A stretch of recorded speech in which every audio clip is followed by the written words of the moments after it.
অনেকে বলেছেন যে মাদ্রাসার ছেলেদেরকে মন্দির পাহারা দিতে ইত্যাদি ইত্যাদি। আমি এটার সাথে একমত না। এটার সাথে আমি ব্যক্তিগতভাবে বলছি আর কি, আমি একমত না। কারণ বাংলাদেশে অমুসলিম প্রশাসন আছেন, তাদেরকে ডিউটি দেওয়া যায়।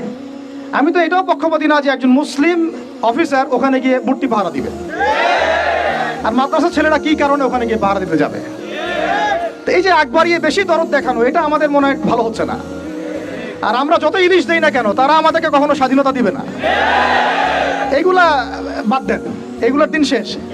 সরাসরি কথা বলতে হবে। কই, তারা তো পাকিস্তানের বাদ ছাড়তে পারে নাই, তারা তো চায়নার বাদ ছাড়তে পারে না, তারা তো অন্যান্য ইভেন নেপালেরও বাদ ছাড়তে পারে না। তাহলে এই যে তিস্তার বাদ আর এই বাদগুলো এত সহজে ছাড়ে কিভাবে? ব্যাপারটা তো এখানে ফয়সালা হবে না যে ছেড়ে দিল, বন্যা হয়ে গেল, আমরা ত্রাণ দিলাম, ফখর করলাম কে কত টাকা ত্রাণ দিয়েছে। ত্রাণ দিয়েছি ঠিক আছে, আলহামদুলিল্লাহ। আমার মূল জায়গা